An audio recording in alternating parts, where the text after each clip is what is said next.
Well, good evening, ladies and gentlemen. It is that time again. It is Monday night. It is time for another Foundations of Stocks and Options. Tonight, it is Level 3, Class number 5. That means that we are definitely through the most difficult portions of this program. We're getting here into the last parts here. Tonight, option orders and trade setups. And we're going to be getting into basically option orders and trade setups. Here's our agenda for the evening as I get our slides to go forward. We're just going to talk about the types of option orders. We're going to talk about different order forms for options, just a brief discussion on margin requirements with options, and then we're going to do some trade setups. And so that is our entire evening, and we're kind of, it's not totally a loose evening, but a lot of tonight is just going to be on the fly, doing examples, and pulling everything together. So that is our evening, and I'm ready to rock and roll. Let's not waste any more time. Let's talk about the types of orders. Whenever we deal with options, there are, of course, 4 basic trades. You can buy a call, sell a call, buy a put, and sell a put. Those are your 4 basic trades in the world of options.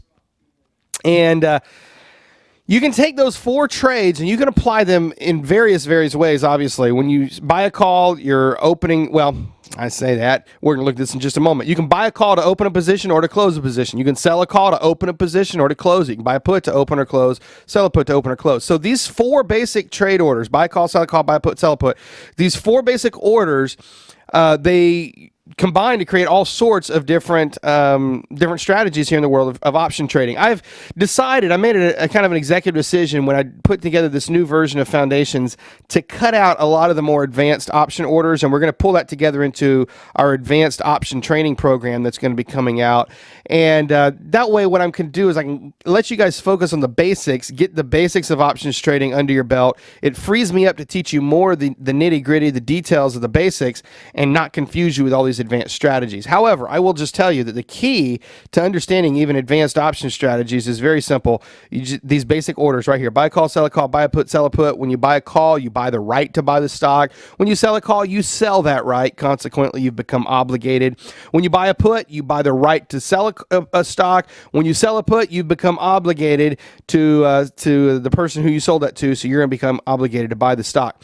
Anyway, you take these 4 orders and you can use them to open a trade or to close a trade, and of course that becomes the building blocks for everything in the world of option trading. All right, as we break through this a little bit further, we've got 2 basic trades. I even hate to use that word because it starts to confuse the terminology, but I don't have anything else to call it. You can either buy a call or a put long, and anytime you buy an option, you are in a long position. Anytime you sell to open an option, you're in a short position. Okay, when you buy, you're getting into a long position, and this is for opening trades, by the way. You notice that on the top of my slides.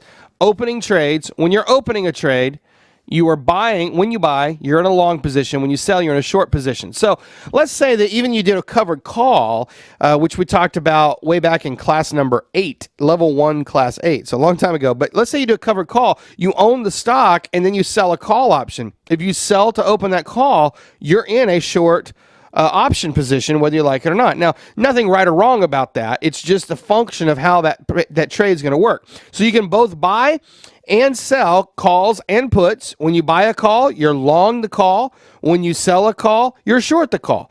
The same thing works with the puts. When you buy a put, you're long the put. When you sell a put, you're short the put. Okay? Now, if you're long the option, just like when you're long stock, if you're long the option, you want the price of the option to go up.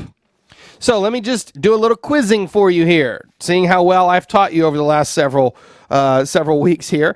If you want a put option to go up, to increase in value, which direction do you want the stock to go? You want the put option to go up. You want the stock to go, and the answer is down. Everybody who said down, you're correct. I have a couple people who said up. So I said if you want a put option, okay? Now, let's say you buy a call option. You buy a call option, which is the right to buy the stock. You're long the call option. Which direction do you want the stock to go if you own a call option?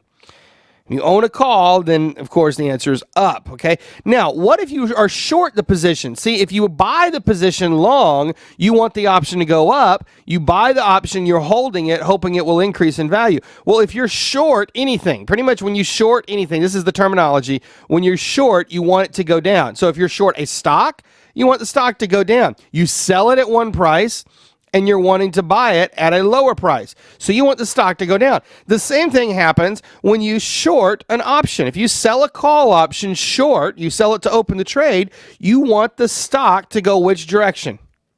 You want the stock to go down, because if you sell a call, well, it doesn't matter if you sell it or buy it, but if you have a call option, the call is going to go up and down with the stock price. Okay, so if the stock price goes up, the call is going to go up. Stock price goes down, the call is going to go down. So if you have a short call position, you want the option to go down. Consequently, you want the stock to go down. Now, if you have a short put position, you want the opposite. Puts go up and down in an inverse relationship to the stock movement. So stock goes up, the put goes down. Stock goes down, the put goes up. Okay, so if you are short a put, which direction do you want the stock to go? If you're short a put, then you want it to go up. So being short a put is actually going to be a bullish position, okay? Now, you can use this little graph right here, and this is one of the easiest ways that you can remember it here. When you buy a call option, you're purchasing the right to buy the stock. If the stock goes up, the call goes up. If the stock goes down, the call goes down. The buyer of the call is bullish. The seller of the call is bearish. You're going to notice that these positions switch depending on which type of a trade you're using, whether it's a call or a put. When you buy a put option, the put in and of itself is the right to sell. If the stock goes up, the put is going to go down in value. If the stock goes down, the put is going to go up in value. The buyer of a put is bearish. The seller of a put is bullish. Okay? Now, understanding that little basic idea there, that is kind of your whole key, your Rosetta Stone, if you will, to understanding option trading. And you can apply that to any option strategy that you're working with. All right, now when we close the trade, closing the trade is simply going to be an offset of the initial trade that you got into the trade. And I don't know why this is confusing to some people, but I really do want to bring clarification to it. Closing a trade is really just doing the opposite of what you did to get into the trade. So that's my definition right here, my first bullet. Closing an option trade, you simply do the opposite of what you did to open the trade. We call that an offset. So if you purchase an option, it could be a call or a put, doesn't matter. If you buy an option to open a trade, you're in a new trade. To get out of that position, you must sell the option. That's going to be a sell to close. Okay. Now, if you sell the option to open the trade, you're going to have to buy the option to close the trade. Now, you could let it go all the way to expiration. Most people don't necessarily want to do that unless it's going to be expiring worthless and it makes it a little cheaper for you. But for the most part, as an option trader, we really don't care about ever owning the underlying stock. All we care about doing is buying and selling the option and trading the option in and of itself. That's why we're option traders, okay? Now, some people would say that's not fair. You shouldn't be trading derivatives like that, and I look at it totally different. Those of us who trade derivatives in the derivatives market with no intention of ever taking the underlying stock, all we're doing is providing liquidity for this derivative market. So it makes perfect sense. There's a lot of reasons why we do it, and it just makes perfectly logical sense to me. Anyway, that's what we're doing. Let's do some examples, and let's see how far we can go. Lots and lots of examples here. Okay, you should have extra space in your notebook because tonight we're going to be getting into a lot of examples. And you're going to need to, well, you can write them down if you want to. You don't technically have to write them down, but I think a lot of you might like to write them down. So hopefully in your notebook you've got plenty of space there. If you don't, you might just grab some extra paper real fast. And as we roll through these examples, we can get in through stuff here. Let's see here. John is very unhappy because John says this is elementary. This is supposed to be level 3. John, I'm sorry that I'm disappointing you, but I tell you what, if I'm disappointing you, John, and you want to take the night off, I don't want to waste your time. So if I'm wasting your time, then feel free to just do something else. And that was not John Moore. That was a different John. There's more than one John here. So sometimes I call people out, you know. Wasn't the Not necessarily, just because your name's John doesn't mean that I was referring to you. You know who you are. There's one John in particular who's being very unhappy, and I just don't want you to be unhappy. I mean, we're happy people around here. Okay, so let's walk through these basics here, and let's understand really clearly, because I don't want anybody to leave this program not being very clear on option trading. That would be the travesty. And I realize, John, the one who's saying that this is very basic, for you, it might be basic, but for a lot of our students, this is what they've been asking for. We surveyed this very heavily, and this is what they want, okay? So let's, and Roberta says I'm making her very, very happy. So, all right. So we win some, we lose some. All right, let's get in here. What is the result of each of these trades, and then how do we close the trade? So let's do some math, and let's do some breakdowns here. We're going to buy a November 2012 $69 call. Okay, so the first thing we're going to do, left or right, calls and puts. Well, the calls are over here on the left, puts are over here on the right. So we're dealing with a call option. Now we're going to go to the $69 call. Okay, so here's the $69 call. Now we said we're going to buy the $69 call. Okay, so we're going to come over here to the $69 call asking price, and we're going to assume that we're paying the asking price of $1.96 a share. Okay, so we're going to purchase the call at $1.96, November 2012, $69 call is going to cost us $1.96. Okay, now, is that the only cost of the option? Yes or no? The answer is no. We want to buy one contract. It's going to cost more than this, isn't it? Is this going to cost more? Yes. How much is one contract going to cost? Times 100. Thank you, Lauren. So one contract, and I'm going to run out of space, so I'm just going to keep flipping back, I think. Let's try this. I just learned I can do this, and it's not working. There it is. All right, so I just learned there's a whiteboard in Keynote now. So one contract equals 100 shares. So it would be $1.96 times 100, meaning one contract is $196 plus your commission, however much your commission is. For tonight's purposes, I'm going to just do a flat commission of $10. That will capture the majority of you and your commissions. Some brokers charge more, some charge less. So we'll just say it's $10. So we'll put a $10 commission in here. It's going to cost you $206 to do one contract. Now, most of your brokers will let you do more than one contract, usually up to 10 for the same commission. So your cost per contract really goes down when you do more than one contract. All right. Now, let's assume that we've got this new position now, and we want to, now that we own this position, what was the type of an order that we used to place it? And I'll write this over here. In order to open this trade, we placed which type of an order? It was a buy. Okay, call option is not the order. It's a buy order. Is it a buy to open or a buy to close? It's a buy to open order. Okay, very good. So now we've placed a buy to open order. This now gives us one contract. Are we long or short? We are long. One open contract that we are long. And we are wanting this option contract to go which direction, up or down? We want this call option to go up. So I'm just going to put a big arrow up here. You can make the associations that it goes with this contract. Okay, let's fast forward in time. And we don't know necessarily, well, let's see if we know. Let me see if we know here. Hold on a second. That's the wrong direction. There we go. Let's see. We don't have a delta on here. So I'm going to make up a delta, and I'm going to say that our delta is, I'm going to say that our delta is 0.7. Okay, so I'll write this up here, 0.7 delta. Here's just some random information for us. Okay, 0.7 delta. And the stock, doesn't matter what price we started at. The stock increases $1 per share. Okay, so the stock has increased. All right, that's in here. Stock is up $1 per share. What is the price of our option now? How much did our option increase? Well, how do we figure this out? If the stock increases $1 and we have a delta of 70, our option contract increases 70 cents per share. Okay, well, we had 100 shares, so it'd be $70, but we'll deal with cents right now. So $1.96 plus an additional 70 cents takes us up to what price? $2.66. You're absolutely correct. Everybody who said $2.66, you are correct. So the new option price, I'm running out of places to write, is $2.66. Since I never have a whiteboard, I'm not used to organizing these whiteboard thoughts. This is fantastic. I will get better at this. All right, so the new price is $2.66. We decide we want to get out of this contract and realize our profit. What do we do? Do we sell to open? What's the next thing we do?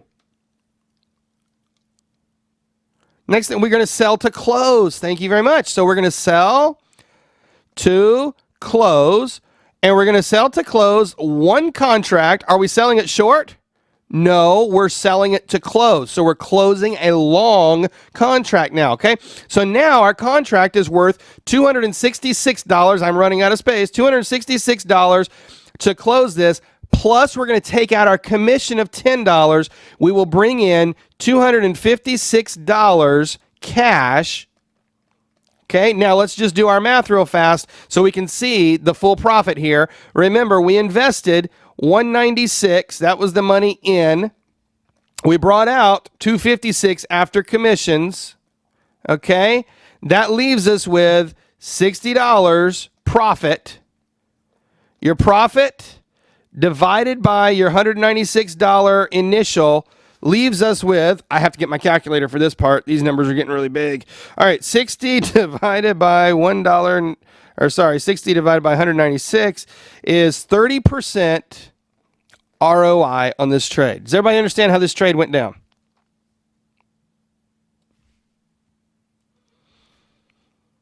I did my first commission backwards. You're totally correct. It cost us $206. I should have done $206 here. So it was a $50 profit. Forgive me. Please forgive me. So my new ROI after I screwed that up is $50 divided by $50 divided by 206. So it's 24% ROI after all your commissions both directions. Please forgive me. I looked at the wrong number there. Okay? Got it? Is this helpful? Should we do more of these or should I move forward? I'm going to let you guys decide. I do have more stuff to walk through, but if you want to do more examples, then you just tell me. Okay, I got about 50-50. Let's do one more example, and then we'll move forward, okay? And then that way we can try to keep everybody happy. Let's sell a put option. Okay, so we'll do a short trade. So let's do the next example here. We're going to sell the November 12 $74 put. So we're going to come down here to $74. Okay, we're going to be dealing with the right side because it's put. And we're selling. Which price do we sell at? $457 or $460? $457. Why are we selling at $457? Because that's the bid. Okay, now you might be able to put a limit order in there and get the $460, but we're going to deal with the quoted bids at this point. So $457 for the $74 put option. Again, it doesn't really matter what the rest of the trade's looking like at this point. All that really matters is the fact that you're spending $4.57. Okay, so we'll put this up here. $4.57 gets us the $74 put, and because we're so deep in the money, it turns out that we actually had an 82 delta. Okay, it was a really great delta, very high. Okay, now we're going to buy, let's say we buy 2 contracts instead of 1. So we're going to buy 2 contracts. How do we figure out the cost of 2 contracts? Well, we're going to have 100 shares, makes it $457 for 1 contract, but I said we're going to do 2. Okay, so we're going to multiply that by 2 contracts. Okay, now that's going to give us 457 times 2. I probably could do this in my head, but I don't want to do something embarrassing. So 914 is your total cost plus, we'll say, your $10 commission. Okay, that's going to give us $924 is what it's going to cost to do this trade. Now, this particular trade did not work as well as we had hoped. Stock went down $1 and you got stopped out of the trade. What happens to your option position? Well, we had a trade of 457, but we just lost because the stock goes down. Well, if the stock, we're dealing with put, so stock went down, the option would go up, wouldn't it? Okay, so let's see. Which one do we want to go? I wanted to do a losing trade. So we'll say the stock goes up. Stock goes up $1, causing your put option to go down. Okay? Causing your put option to go down. And yes, forgive me, I did my math backwards again here. Who was it that pointed that out? Stephanie got me right. She said, because you're shorting the stock, money's coming in, you're totally correct. You're shorting the option, you're totally correct.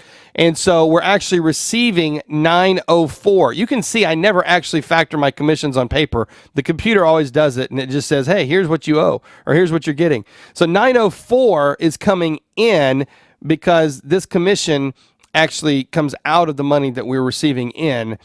We're now short this position. So we are now short 2 contracts, okay, at 457. Stock goes up, put option goes down. So how much are we losing? We're losing 82 cents per contract. So $4.57 minus 82 cents leaves us with $3.75 per contract. So we just lost a good little chunk of change, right? Now you multiply that times 100, that's going to be $375 per contract, but we have 2 contracts. So you have to multiply that by 2, giving you $750. Now let's figure out how much money we've just messed up here. We went from a $904 that came into our account. We have $750 left. Okay, now we're going to buy to close the position. So to exit this trade, we're going to buy to close because, again, we sold to open. Now, we didn't sell the stock short. We just sold the put, which was, because we didn't have a position, we ended up with a short position. Okay, so we're going to buy to close. We're going to add in here $10. This is additional $10 cost, okay, for our commission. And now 904 minus 760 leaves us with $144 loss. Okay? Did I do my math right in front of everybody? No, not $144 profit, Michael. This is $144 loss. Wait a second. I've just messed everything up here. Oh, good gracious. You guys know what I'm trying to do, and you're doing this better than I am because you're tracking with what I'm intending to tell you here, and I keep flipping back and forth with my call options. We sold a put. The stock went up, the put went down, which is what we wanted. It was a bullish trade. We're buying to close at $750. We add our $10 commission in here. That leaves us $760, which leaves us with $144 loss in the option, but it's a profit because we were short the position. And I'm so ashamed that I said all of it backwards. This is what happens when you don't spell it out on a slideshow. You actually confuse yourself while you're talking. Now that I've totally confused you, I feel like I need to teach you another one. Do you think I need to teach you another one, or have you guys got it? I got all these. I'm really, really confused. Oh, this is awful. I'm so ashamed, and it's on recording so everybody can see how embarrassing this is. And I'm just more concerned with making sure my math's right. Let's move on, and at the end of the night, if we need to, we'll come back and we'll walk through some more. You might just be totally clear with this by the time we get done. Okay, because I do have some more stuff going through this whole thing. All right, so let's move forward here. Let's talk about some basic order stuff. All the basic orders that you do with stock, you can do with options. You can buy, you can sell. You can set a stop order. You can set a trailing stop. You can do a limit order. You can do a market order. You can do your contingencies, everything you want. Now, you look over here in this particular order picture, you see with your price types, we can do a limit or a market. You can do a stop limit, and then these LOO, LOC, MOO, MOCs. This is a limit on open. That's what LOO means, which means that you have a limit order that would go in right at the open, and if it's not filled, then it ends up not getting filled. Or a limit on close. MOC is market on close, and MOO is market on open. Okay, so that's what these abbreviations for. It's all basically Your core basic orders are really just market and limit. That's your core basic orders. And then your extension orders are usually your stop and your stop limit. These are your basic orders. Most brokers do have some variations, such as the limit on open, limit on close, etc. But your four basic orders, the ones you really need to be educated about, are those four orders right there. And you do those with your stock orders. I think you guys already have that basics there. If not, go back to level 1 where we talked more through the very, very basic stuff. And you guys can, if you have any questions about that, I'll let you deal with your student success coach on it. I'm not going to get too far into those basics tonight. All right, let's talk about your option order forms because I want you to be clear on how you fill this stuff out. And then we'll walk through some more examples here. Let's buy 10 contracts of the $69 QQQ. Okay, so I want to buy 10 contracts. Well, I go to the $69, and these are going to be calls, I said. So we're dealing with calls over here. $1.96, as we've already looked at. So what you can do is you can actually click on, for most of your brokers, you can click right on the option chain, and it brings up a pull-down menu just like this right here, where you can click the buy right in your order form. Now, in Options House here, if you click on the Ask column, if you click on the quote in the Ask right here, it will bring up a buy QQQ. You'll see this in a moment when we do a short order. If you click on the bid price, it'll come up with sell automatically. Okay, so it's kind of making it simpler for you. The advanced, gets into advanced orders. We're not going to go into all that stuff tonight here. We're not going to do the one cancel other brackets. We're just going to do the very, very basic stuff so you can really see how the simple stuff works. And then you guys can walk through the more advanced stuff in your virtual accounts. All right. So you're going to do the buy QQQ. It's November 12th, $69 call. Now come over here to your order ticket and you're going to notice that it's all filled out for you. Now, when I showed you these originally, I did it the long, old-fashioned way where we have to put the ticker in here and blah, blah, blah. Well, whenever you do it this way, filling it in from the option chain, it does the hard work for you. So it's automatically filled in as a buy action. Now, you could click on that buy and turn it into a sell if you wanted to, but this is automatically going to be a buy. You've already got your expiration in here. You could click on this little triangle here and change your expiration month if you wanted to. Your strike price is already put in here. Again, you could click on the triangle, change your expiration month. Your call versus put has already been put in here, and everything's been propagated. The only one you might need to change is if you want to change a market versus a limit. Okay, so that's kind of cool. When you click on the quote inside your option chain, most brokers, it propagates your entire order form for you. That's a cool little tip. Saves you a lot of time, especially if you're trying to rush and get an order in. Okay, continuing over here, you got your price at $195. Well, you realize that that's actually halfway in the middle. That's not right at the limit price because our limit was at $196. So you can decide if you can do a market or a limit. If you can do a limit, then the $195 would be 1 penny better than what our original quote was.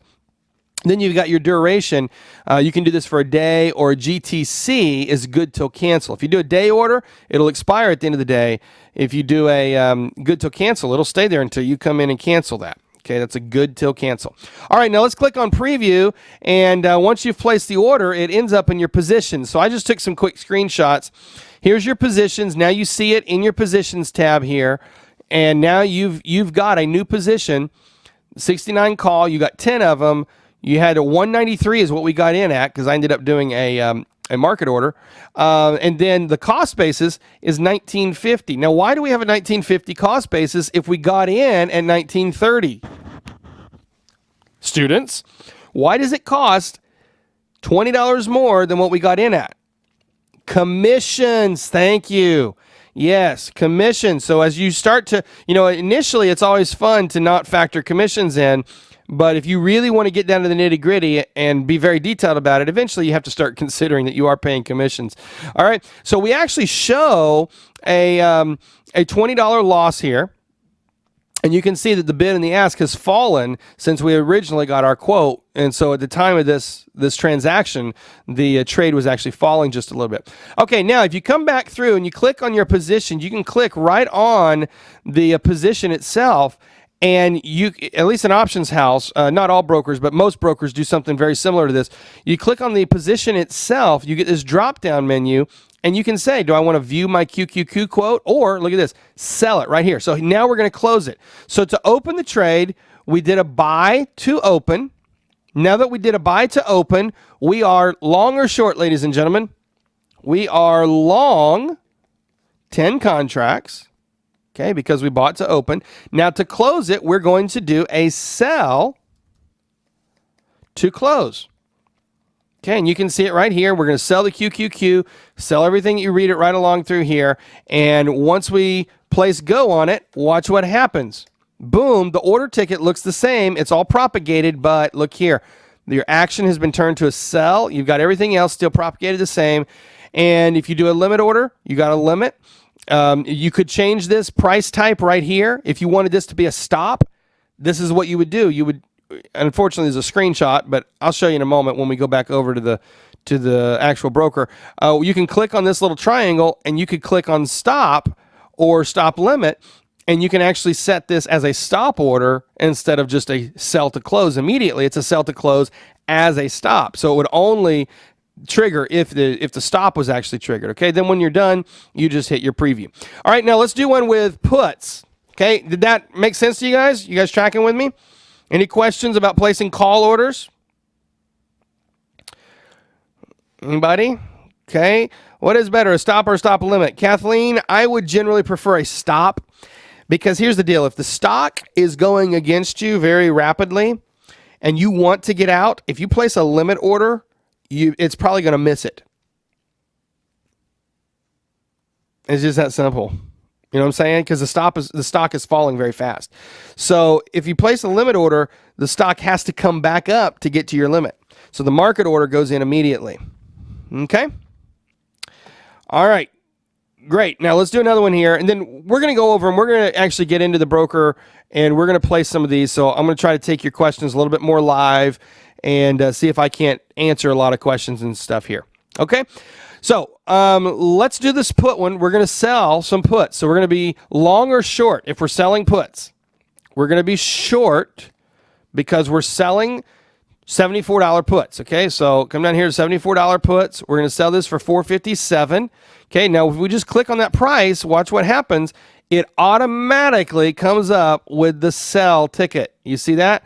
Automatically because I clicked on the bid. Now if I clicked on the ask, it would have come up with the buy. But because we clicked on the bid price, it automatically came up with the sell. Okay, so now the order ticket has been propagated appropriately. We were automatically set up to sell the November 74 put. We're going to do a quantity of 5, and I decided to do a market order. And we put the price right now says $454, but it's going to be a market, so it's going to go straight in. As soon as I clicked on the market, it changes that. All right, so let's click the preview. Now you can see what happens here. It ends up getting into your account. Now we're in one option, or we're in 5 option contracts, one trade. We've got a market value of $22.90. The cost basis was $22.80. We're actually down 10 cents here at the moment. In other words, if you wanted to sell it or you wanted to buy it, it's going to cost you a little bit more than you paid for it. And you can see that right here. You see the bid's $456, the ask is $460. So in this case, because we are short the put, if the put goes up, we lose money. If the put goes down, we actually will make money. Okay? So to close this trade, we're going to do the opposite of what we did to open it. To open it, we did a sell to open. To close it, we're going to do a buy to close. Okay, so when we click on the Q's position right here, in the options, or in the position in your balance sheet here, you're going to have the opportunity to do a buy. And so now we're going to buy the QQQ, and then, of course, the order form will be propagated and everything else. All right? So now let me show you in another broker. I actually took some screenshots for you from Options Express. The option chain is very, very similar to what you've been looking at. You got the last, the change, the bid, ask. Here's your volume and your open interest. Calls are on the left, puts are on the right. Now in Options Express, you can actually click right here on the trade, and that will pull up your option form for you. And then if you want to do the detail, this is where your Greeks and all the details and stuff are. I'm sure if you guys have opened your Options Express account, then you've played with this and you've learned it. Those of you who have not used Option Express, then you're looking at this and thinking, wow, that doesn't look nearly as sexy as Options House. Why would someone use that? Well, let's take a look here, and I'll show you one of the reasons that I actually like Options Express. And in fact, this is the problem with Option House. I discovered this the hard way, and I yelled at them for about 3 months, and they finally told me, stop yelling at me. We're not going to change it. And I said, okay, I'm going to stop telling people that you're better than Options Express. So that's the way that I had my fallout with Options House. But here's the issue. With Options House, you notice that their action is simply buy or sell. With Options Express, it's buy to open, buy to close, sell to open, or sell to close. Oh, you say, what's special about that? Well, this is being more specific for the type of a trade it is. And the problem that we had with Options House, by just having a sell order, the computer doesn't know if it's sell to open or sell to close. And so it just adds positions.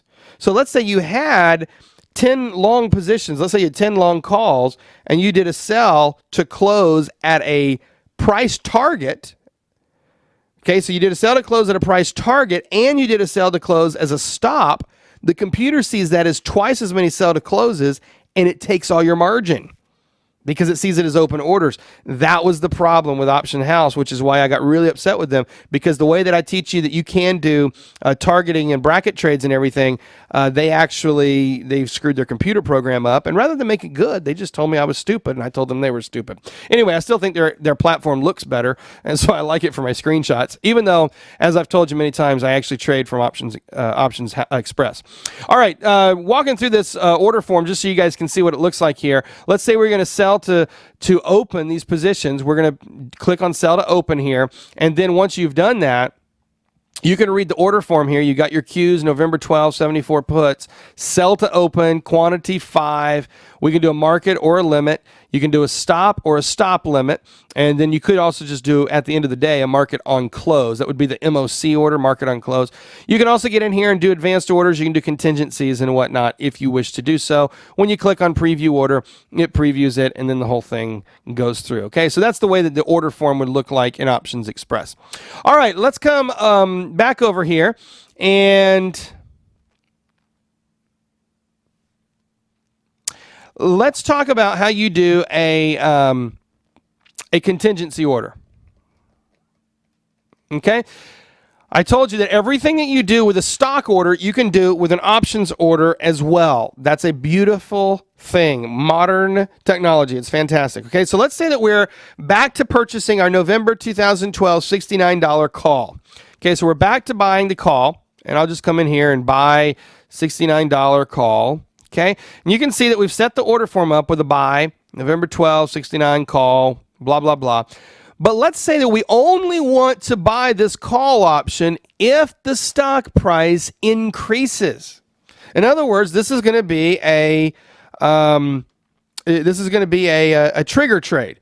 Well, how do we do this? Well, all of your brokers that allow these types of orders, and by the way, if your broker doesn't allow it, you should switch broker. But Options Express allows it. Options House does it. Thinkorswim does it. I know Questrade does it. I think E-Trade does it. I think most of your good brokers are going to do it. And again, if your broker doesn't do it, then you should switch brokers.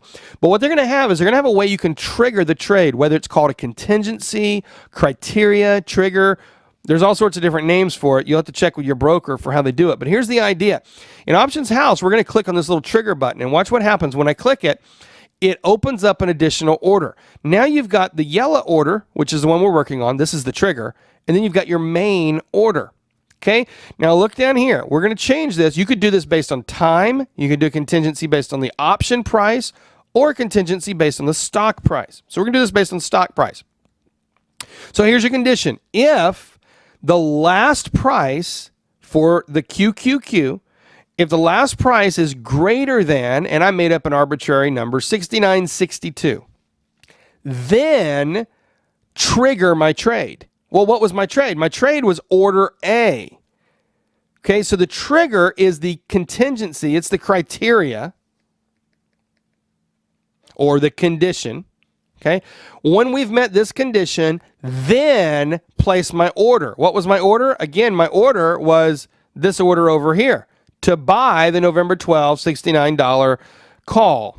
Okay, well, I don't want to just place the order randomly. I only want it to be placed if these conditions are met. So here's how you do it. You set a trigger.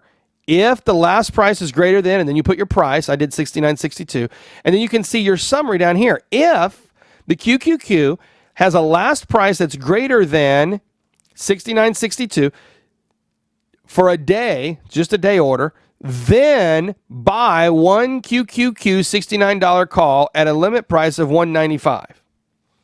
Whew. Now that sounds complicated, but it's really not complicated. What you're doing is you're letting the computer do all the thinking for you. You can set your trades up overnight.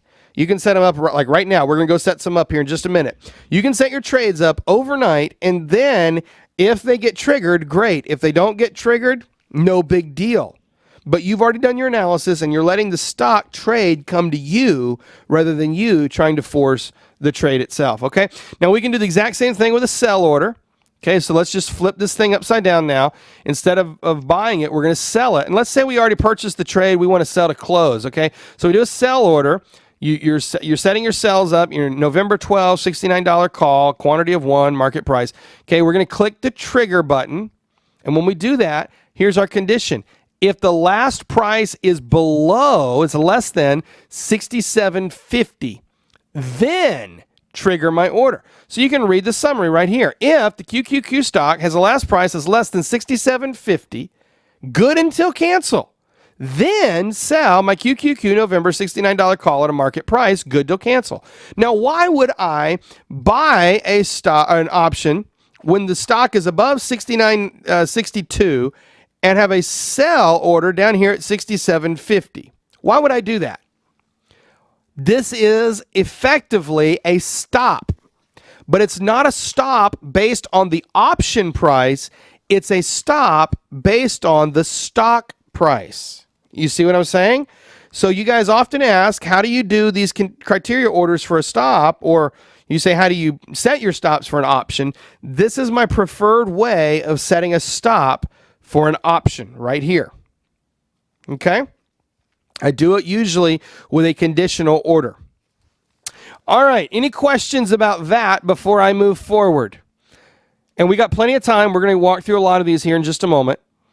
Any other questions, though, before I move forward? Ken, yes, we actually have several students that use Thinkorswim, and Stacy Andres uses Thinkorswim. He's one of our success coaches here, and Stacy would, if you need to have some hand-holding with Thinkorswim, he can help you. Thinkorswim also has their own support, so they can help you as well, Ken. You can just call them up, and usually their customer service people at most brokers are going to be fairly nice. They're not going to be the meanest people on the planet. So don't be afraid to call them. Okay. Frank, yes, we just went long in the last example, so that's how we were long already. Yeah. You could do this to open a short trade too, though. Yeah, you could do it to open a short trade. This is the same idea, same process. All right, let's talk about margin a little bit. Whenever we deal with option margin, you have to understand that margin with options and margin with stock are two very different things.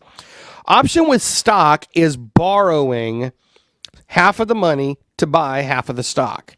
So if you have a 50% margin on your stock, you've actually put up half the money and you've borrowed half the money and you're paying interest on it.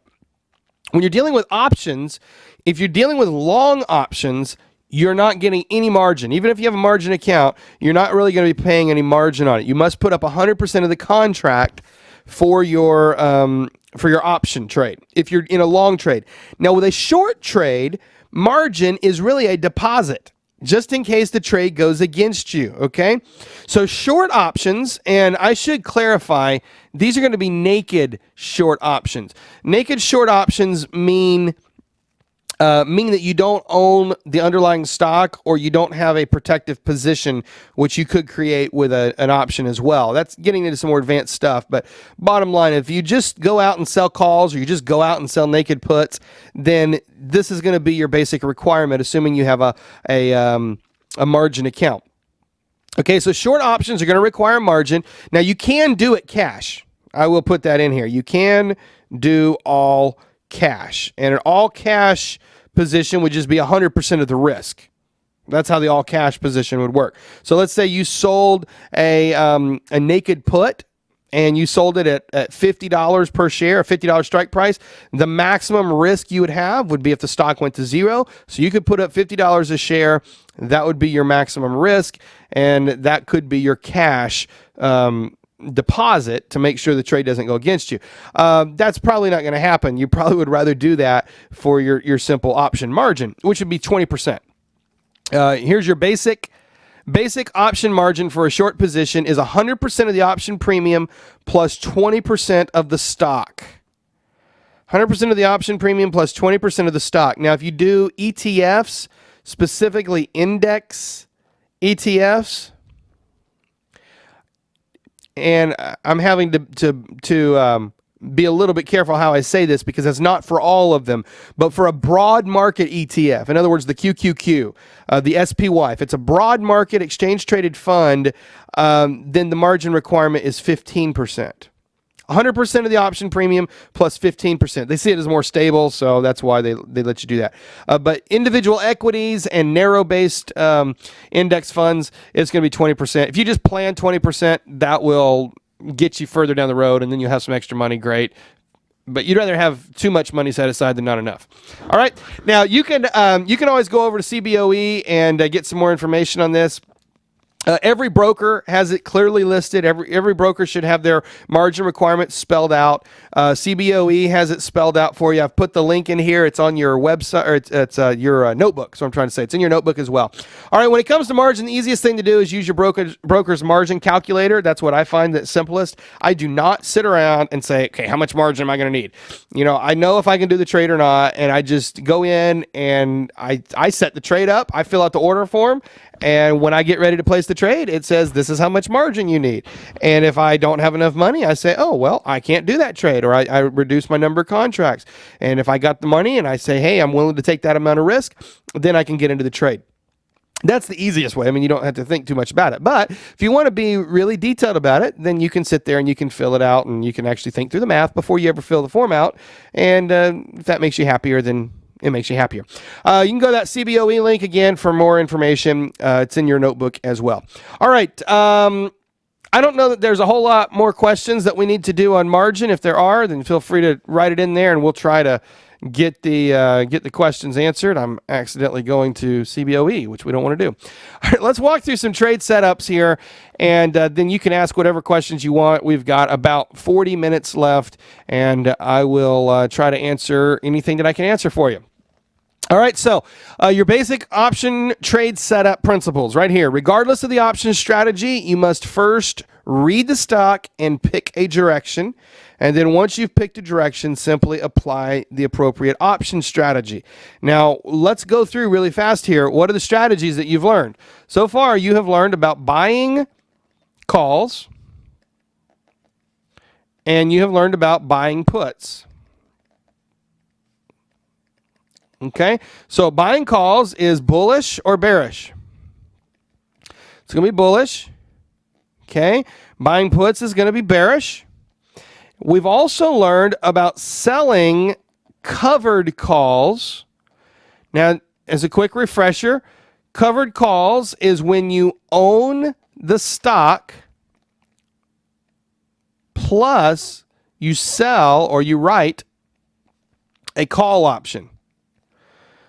Okay, so owning stock in and of itself, let's just write stock ownership over here. Long stock is bullish. Short stock is going to be bearish. Okay, so if you're long stock, that's bullish. Well, if you're in a covered call, you own the stock. That in and of itself is bullish. Selling a call is bearish. So this strategy of selling covered calls, while it's a very good strategy for certain situations, you have to decide which leg of the trade are you really focused on. Are you trying to make more capital gain from the stock, or are you trying to hold the stock so maybe you can receive your dividends, you just want to bring some money in? You have to decide, because the selling call portion of it is bearish, so it's kind of a neutral strategy. There's actually a ton of different ways you can use the covered call, interestingly enough, but I've probably said enough to confuse you, and that's probably all we need to say right now. Bottom line, you haven't learned a whole lot of strategies, but you've learned enough. Buying calls, buying puts, selling covered calls. You've learned buying long stock, and